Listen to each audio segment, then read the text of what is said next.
And we're continuing with the third chapter of Mary Poppins Opens the Door, which is called The Cat Who Looked at a King. Michael's china cat that he received for his birthday has escaped. Michael has got a toothache, and Mary Poppins is telling him about how that cat in particular once looked at a king and did not think much of him. All kings are pretty much alike, said the cat. Nothing of the kind, the king said angrily. I defy you to name a single king who knows as much as I do. Why, professors come from the ends of the earth to consult with me for half an hour. My court is composed of the very best people. Jack the Giant Killer digs my garden, my flocks are tended by no less a person than Bo Peep, and my pies contain 24 blackbirds. Not much to look at, forsooth, and who are you, I'd like to know, to speak to a king like that? Oh, just a cat, the cat replied. 4 legs and a tail and a couple of whiskers. I can see that for myself, snapped the king. It doesn't matter to me what you look like. What I care about is how much do you know? Oh, everything, said the cat as it licked the tip of its tail. What? The king burst out with an angry sputter. Well, of all the vain, conceited creatures, I've a jolly good mind to chop off your head. So you shall, said the cat, but all in good time. Everything, why, you preposterous animal. There is no one alive, not even myself, who could be as wise as that. With the single exception of cats, said the cat. All cats, I assure you, know everything. Very well, growled the king, but you've got to prove it if you're so clever. I shall ask you 3 questions, and then we shall see what we'll see. He smiled a supercilious smile. If the wretched cat insisted on boasting, it would have to take the consequences. Now, he said, leaning back in his chair and putting his fingers together, my first question is— One moment, please, the cat said calmly. I cannot undertake to answer your questions until we have settled the terms. No cat would do anything so foolish. I am prepared to make a bargain with you, and these are my conditions. It is agreed between us that you shall ask me 3 questions. After that, it is only fair that I should question you, and whichever one of us wins the contest shall have command of your kingdom. The courtiers dropped their pens in surprise. The king's eyes goggled with astonishment, but he swallowed the words that sprang to his mouth and gave a disdainful laugh. Very well, he said haughtily. It's a great waste of time, and you, not I, will be the one to regret it, but I accept your bargain. Then take off your crown, commanded the cat, and lay it on the table between us. The king tore the crown from his tattered head, and the jewels flashed in the sunlight. Let's get this nonsense over and done with. I have to go on with my work, he said crossly. Are you ready? Well, here is my first question. If you laid them carefully end to end, how many 6-foot men would it take to go round the equator? That's easy, the cat replied with a smile. You simply divide the length by 6. Aha! Cried the king with a crafty look. That's all very well, but what is the length? Any length you like, said the cat airily. It doesn't really exist, you know. The equator is purely an imaginary line. The king's face darkened with disapproval. Well, he said sulkily, tell me this. What is the difference between an elephant and a railway porter? No difference at all, said the cat at once, because they both carry trunks. But, the king protested. These are not the answers I expected. You really must try to be more serious. I can't help what you expected, said the cat. These are the proper replies to your question, as any cat will tell you. The king made an angry click with his tongue. This nonsense is getting beyond a joke. It's a farce. It's nothing but twiddle-twaddle. Well, here is my third question, if you can answer it. You could see by the smile on the king's face that this time he thought he had the cat exactly where he wanted it. He held up a pompous hand and began. If a dozen men, working 8 hours a day, had to dig a hole 10.5 miles deep, how long would it be, including Sundays, before they put down their spades? The king's eyes shone with a cunning sparkle. He gazed at the cat with a look of triumph, but the cat had its answer ready. 2 seconds, it said quickly, with a little flick of its tail. 2 seconds? Are you mad? The answer's in years. The king rubbed his hands together with glee at the thought of the cat's mistake. I repeat, said the cat, it would take them 2 seconds to dig such a hole would be utterly foolish. 10 miles deep, they would say. Why, what on earth for?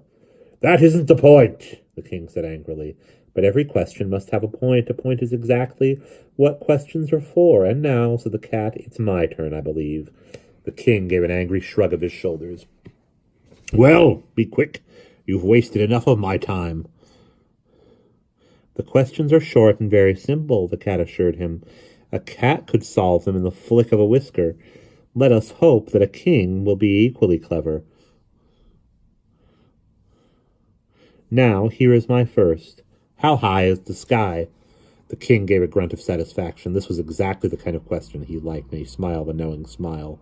Well, of course, he began. It all depends. If you measured it from a level plain, it would be one height, from the top of a mountain another, and after taking this into account, we should have to determine the latitude and longitude, the amplitude, magnitude, and multitude, not forgetting the atmosphere, mathematics, acrobatics, and hysterics, and the general depressions, expressions, impressions, and confessions, together with— Excuse me, interrupted the cat, but that is not the answer. Try again, please.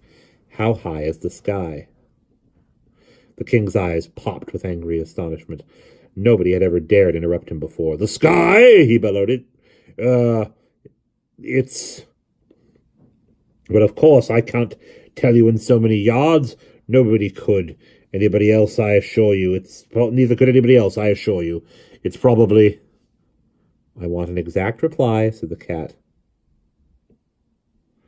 He glanced from the king to the gaping courtiers. Has anyone here in this hall of learning the answer to my question? Nervously glancing at the king, the prime minister raised a trembling hand. I have always supposed, he said shyly, that the sky was just a little higher than the eagle flies. I'm an old man, of course. I'm probably wrong. The cat clapped its sugar-white paws together. No, you are right, it protested gently. The king gave a sudden snort of rage. Tomfoolery! Nonsensical bosh! The cat held up its paw for silence. Will you answer my second question, please? Where is the sweetest milk to be found? Immediately the king's face cleared and took on a confident smirk. As simple as ABC, he said loftily. The answer, of course, is Sardinia, for there cows live on honey and roses, and their milk is as sweet as golden syrup. Or perhaps I should say the elegant islands, where they feed upon nothing but sugar cane, or Greece, where they browse in the candy tuft. Now, taking into consideration— I can take nothing into consideration, said the cat, except the fact that you have not answered my question. Where is the sweetest milk, O king? I know, cried the little page, pausing for a moment above a half-filled inkwell. In the saucer by the fire. The cat gave the child an approving nod and yawned in the face of the king. I thought you were so clever, it said slyly. You may indeed be the wisest of kings, but somebody else has answered my questions. Do not frown, however, for the king was glowering at the page. You still have one more chance to win. Here is my third question. What is the strongest thing in the world? The king's eyes glittered. This time he was certain he had the right answer. The tiger, he said thoughtfully, is a very strong thing.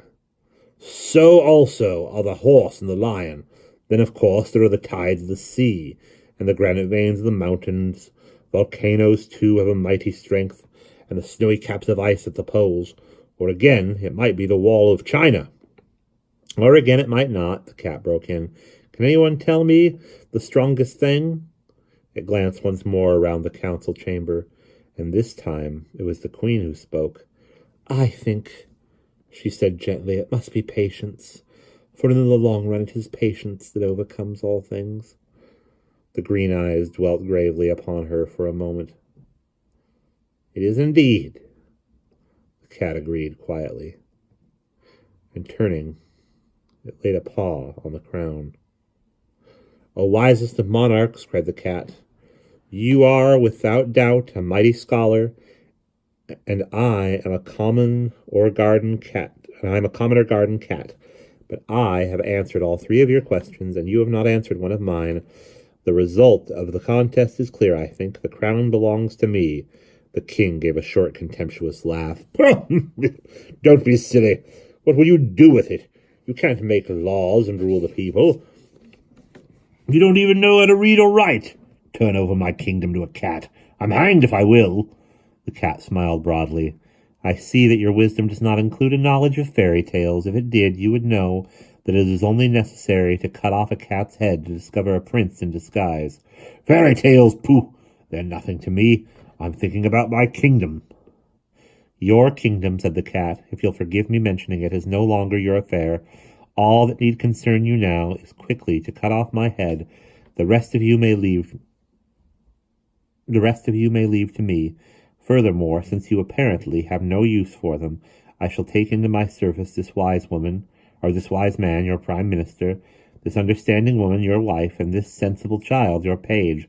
Let them get their hats and come with me, and together we four shall rule the kingdom.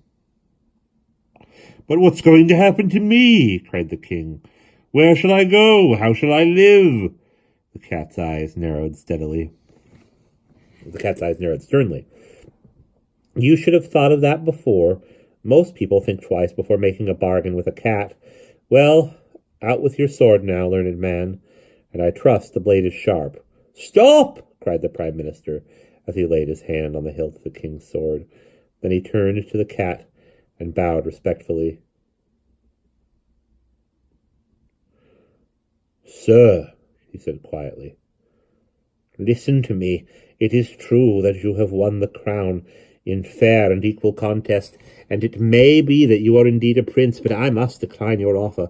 I have served the king faithfully since the days when I was a page in his father's court, and whether he be crowned or uncrowned, head of a kingdom or tramp on the lonely road, I love him and he needs me. I will not go with you. Nor I, said the queen, as she rose from her golden throne. I have stood at the king's side since he was young and comely. I have waited for him in silence through long, lonely years. Whether he be wise or foolish, rich or without bread, I love him, and I need him. I will not go with you. Nor I, said the little page, as he corked up his bottle of ink. This is the only home I have ever known, and the king is my king, and I am sorry for him. Besides, I like filling up the inkwells. I will not go with you.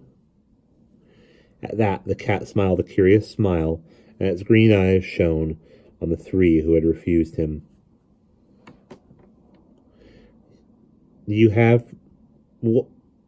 What have you to say to this, O king? Said the cat, as it turned to the desk. But no words came to answer the question, for the king was weeping. Oh, wise man, why do you weep? Asked the cat. Because I'm ashamed, sobbed the king. I boasted about how clever I was. I thought I knew everything pretty nearly, and now I find that an old man and a woman and a little lad are all far wiser than I am. Do not try to comfort me, he wept as the queen and the prime minister touched his hands. I'm not worth it. I know nothing at all, not even who I am. He hid his face in the crook of his arm. Oh, I know that I'm a king, he cried. I know my name and address, of course, but I do not know, after all these years, who I really, truly am. Look at me and you will find out, said the cat quietly. But I have looked at you, sobbed the king into his handkerchief. Not really, the cat insisted gently. You have only glanced at me now and again. A cat may look at a king, you say, but a king may also look at a cat. If you did that, you would know who you are. Look into my eyes and see. The king took his face out of his handkerchief and peered at the cat through his tears. His eyes wandered over the calm white face and came at last to the cat's green eyes. Within that shining, piercing gaze, he saw his own reflection. And we'll pause there.